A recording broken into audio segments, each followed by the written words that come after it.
تمام قسم کی تعریفات، ہر طرح کی حمد و ثنا، بزرگی اور بڑائی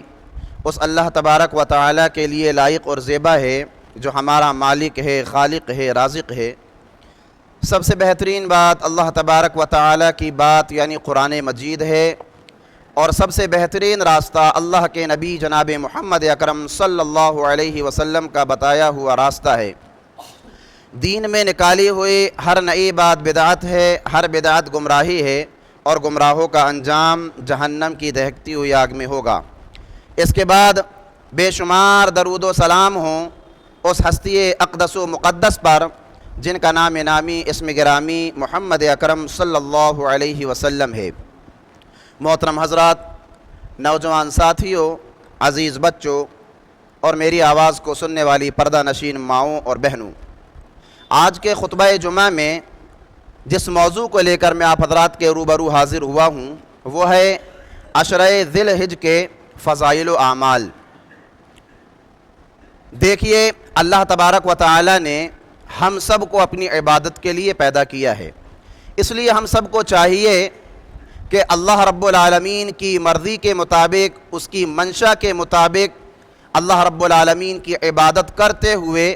اللہ کا تقرب حاصل کرنے کی کوشش کریں۔ اللہ تبارک و تعالی نے کچھ ایسے حسین مواقع بنائے ہیں کہ جن مواقع پر اللہ کے بندوں کو چاہیے کہ مختلف اعمال و صالحہ کے ذریعے سے اللہ رب العالمین کو راضی کرنے کی کوشش کریں، اللہ کا تقرب حاصل کرنے کی کوشش کریں، اور اللہ رب العالمین سے ڈرنے کی کوشش کریں۔ دیکھیے میرے اسلامی بھائیوں، جو حسین مواقع اللہ تبارک و تعالی نے بنائے ہیں، ان حسین مواقع میں سے ایک موقع جو ہے ذی الحجہ کے ابتدائی 10 دن ہیں، شروع کے 10 دن، اور یہ وہ ایام ہیں کہ جن کے افضل الایام ہونے کی شہادت پیارے نبی جناب محمد اکرم صلی اللہ علیہ وسلم نے بتائی ہے۔ اور صرف اتنا ہی نہیں بلکہ اللہ کے نبی جناب محمد اکرم صلی اللہ علیہ وسلم نے اپنی امت کے لوگوں کو تاکیداً ان ایام کے اندر، ان دنوں کے اندر اللہ رب العالمین کی عبادت کے لیے ترغیب دلائی ہے، ابھارا ہے کہ ان دنوں کے اندر اللہ کے بندوں کو چاہیے کہ وہ زیادہ سے زیادہ اعمال صالحہ کو انجام دینے کی کوشش کریں۔ بلکہ قرآن مجید کے اندر اللہ تبارک و تعالی نے ان 10 دنوں کی، جن 10 دنوں میں ہم اور آپ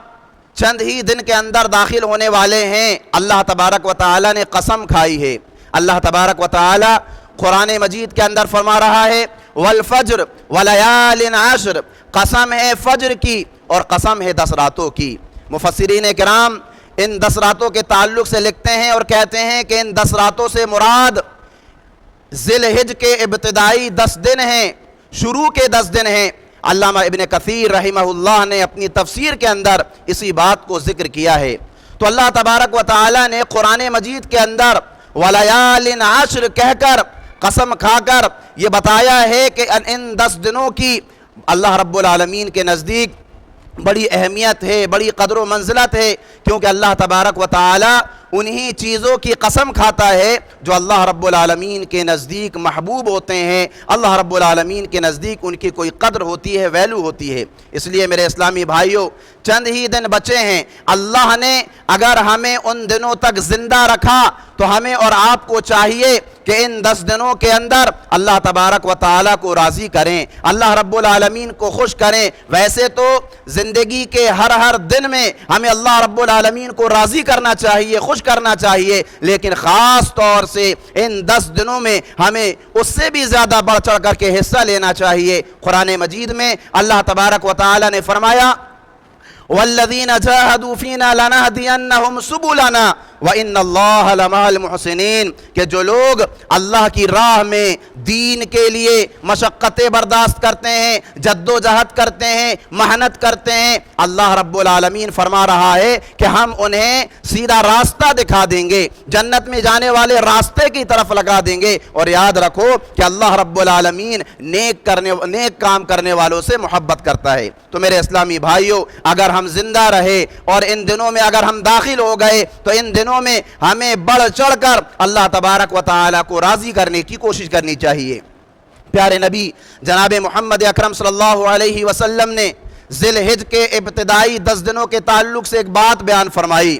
کہ دنیا میں جتنے بھی ایام ہیں، دنیا میں جتنے بھی دن ہیں، 365 دن ہوتے ہیں، ان 365 دنوں میں اللہ رب العالمین کے نزدیک اگر کوئی دن سب سے زیادہ محبوب ہیں، سب سے زیادہ پسندیدہ ہیں، تو وہ ذی الحج کے ابتدائی 10 دن ہیں۔ حضرت جابر ابن عبداللہ رضی اللہ عنہ بیان کرتے ہیں، اللہ کے نبی جناب محمد اکرم صلی اللہ علیہ وسلم نے فرمایا افضل ایام الدنیا ایام العشر، یعنی عشرہ ذی الحج، کہ دنیا میں اللہ رب العالمین کے نزدیک سب سے زیادہ محبوب، سب سے زیادہ پسندیدہ جو دن ہیں وہ ذی الحج کے ابتدائی 10 دن ہیں۔ پیارے نبی جناب محمد اکرم صلی اللہ علیہ وسلم صحابہ کرام بیٹھے ہوئے تھے، ان کے سامنے یہ حدیث بیان کر رہے تھے، ایک صحابی رسول کھڑے ہوتے ہیں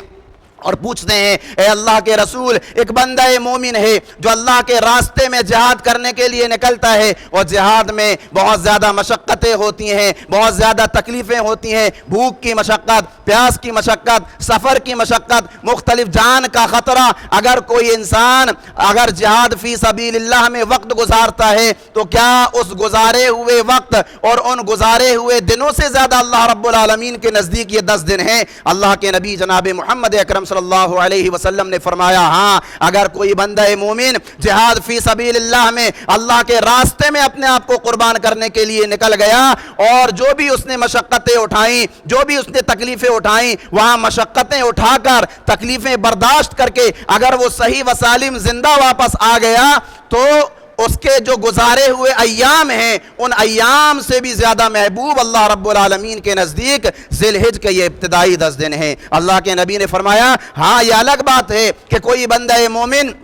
اللہ کے راستے میں جہاد کرنے کے لیے نکلا اور پھر اس نے اپنے مال کو بھی اللہ کے راستے میں قربان کر دیا اور اپنی جان کو بھی اللہ کے راستے میں قربان کر دیا، تو پھر بات الگ ہے، اس کا مقام و مرتبہ کوئی حاصل نہیں کر سکتا۔ لیکن اگر وہ صحیح و سالم اپنے آپ کو زخمی کر کے، اپنے آپ کو چوٹل کر کے اور زندہ صحیح و سالم واپس آتا ہے، گرچہ اس نے کتنی ہی مشقتیں کیوں نہ اٹھائی ہوں، کتنی ہی تکلیفیں کیوں نہ اٹھائی ہوں، کتنی ہی مرتبہ اس کے اوپر جو ہے موت کا سایہ کیوں نہ منڈلایا ہو، اگر وہ صحیح و سالم زندہ واپس آ گیا اور جو بھی ایام اس نے وہاں پر گزارے ہیں ان ایام سے زیادہ محبوب، ان ایام سے زیادہ پسندیدہ اللہ رب العالمین کے نزدیک یہ ذی الحج کے ابتدائی 10 دن ہیں۔ کتنی عظمت ہے، کتنی بڑی قدر و منزلت ہے،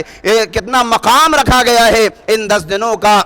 میرے اسلامی بھائیوں، ہمارے اسلاف، ہمارے سلف صالحین جب انہوں نے ان 10 دنوں کی فضیلت سنی تو ان 10 دنوں کے اندر بہت زیادہ محنت کیا کرتے تھے، بہت زیادہ مشقت کیا کرتے تھے اللہ کو راضی کرنے کے لیے، اللہ کی خوشنودی حاصل کرنے کے لیے۔ حضرت سعید بن مسیب رحمہ اللہ جو تابعی ہیں، ان کے تعلق سے آتا ہے کہ جیسے ہی ذی الحج کا چاند نظر آتا تو وہ جو ہے اللہ رب العالمین کے راستے میں اللہ کی خوشنودی حاصل کرنے کے لیے اتنی محنت کیا کرتے تھے، اس قدر نوافل کا اہتمام کیا کرتے تھے، ذکر و اذکار کا اہتمام کیا کرتے تھے، صدقہ و خیرات کا اہتمام کیا کرتے تھے کہ ان کے جیسا کسی دوسرے کو عبادت کرنا جو ہے مہنگا پڑ جاتا تھا، مشکل ہو جاتا تھا۔ تو میرے اسلامی بھائیوں، یہ 10 دن آنے والے ہیں، چند ہی دن بچے ہیں، 4 یا 5 دن، اور اس کے بعد ذی الحج کا چاند نظر آ جائے گا۔ لہٰذا اللہ کے بندو، اللہ سے دعا کیجئے کہ اللہ رب العالمین ان دنوں میں ہمیں داخل فرمائے، اور جب یہ دن ہمیں میسر ہو جائیں، مل جائیں، تو ان کو ضائع نہ کیجئے، ان کو برباد نہ کیجئے، جس طرح سے ہم نے اور آپ نے رمضان المبارک کے مہینے کو برباد کر دیا اور گھومنے پھرنے میں گزار دیا، اور دیگر ایام آئے جس طرح سے ہم نے برباد کر دیا۔ میرے اسلامی بھائیوں، ان ایام کی قدر کیجئے، ان کو ضائع نہ کیجئے، ان کو برباد نہ کیجئے۔ اور ان 10 دنوں کی جو فضیلت ہے اس کے تعلق سے یہ بھی ہے، اہل علم لکھتے ہیں کہ یہ اس قدر فضیلت والے ایام اس لیے ہیں کہ ان دنوں کے اندر ایک دن ایسا بھی آتا ہے کہ جس کو یوم عرفہ کہا جاتا ہے۔ یوم عرفہ میرے اسلامی بھائیوں، یہ وہ عظیم دن ہے کہ جس میں اللہ تبارک و تعالی تمام اہل عرفات کے لیے